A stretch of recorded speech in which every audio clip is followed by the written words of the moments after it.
It seemed simple enough. This was an opportunity for you and your friends to go visit the woods, to get away from it all, as the idea has sounded so appealing before in brochures and in little pamphlets, but not nearly as appealing now that you're here. You and your friends each armed only with a flashlight, your bus broken down, and communication with the outside world inexplicably gone. And in addition, strange beings roam around the land, things that look like a cross between Sadako from The Ring and other darker things from other darker mythoses and legends, wandering around as spirits and ghosts tend to, preying on those who happen to be the living in the domain of what has now become the dead. But don't worry, you still have resources available to you. No guns, no flashlights or glasses or cameras with which to capture the spirits of these places. No, the Haunt by DragonArcherZ will give you no such recourse. All of you are merely players after all. You have no more power than any other person would have in such an eventuality, armed with only a flashlight that can see a short distance away and the screaming of your lungs that allows you to burst from place to place. The way that you defeat the Haunt is not by engaging in combat with the ethereal beings above beyond. No, rather there are totems in this wood that have somehow encroached upon this place and put the dead in the location where the living were meant to rest.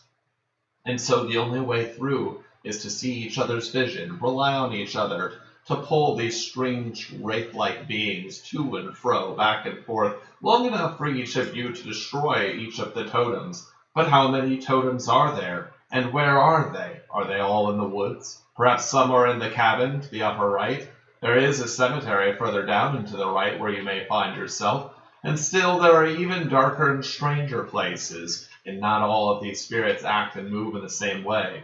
Your only recourse, after all, is not that you are fast enough or that you are dangerous enough to harm these spirits. It's only that you can run from place to place in a small hiding area, a tiny crook inside of each of the outcroppings of trees amidst this forest.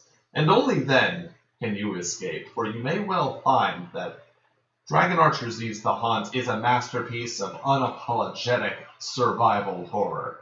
You have no means of blasting out your opponents here. What makes the survival is that you have little chance of surviving. What makes the horror is the existential dread of knowing there is no way of combating these foes. There is no way in which even all of you gathered together can take down one of them. It is the inevitability of demise. It is the surety of your fate when you don't have the ability to sprint or can't find a suitable location. And in smooth, rhythmic, haunting fashion, the ghosts will follow you behind, each indicating with a small jab where exactly they wish to take your living body, and hint it's not to the current afterlife. And so that's what makes DragonArcherZ's The Haunt, or his remake of the same, truly excellent. It's not the explicit cooperation of Derpo's mod covered previously. Rather, it's the implicit understanding that you are all in this together, and all of you together are still weak, incapable, and may barely be able to overcome this dangerous situation. For how many totems are there in this wood for you to destroy? How many are in the cabin up in the top right, or in the graveyard to the bottom right? What areas of this glen can you actually visit without knowing what is out there? There is but a small flashlight to help you, and a small sprint to get you from place to place. But every time that one of these spirits touches you, you are closer to death's door, and there are only one life to live.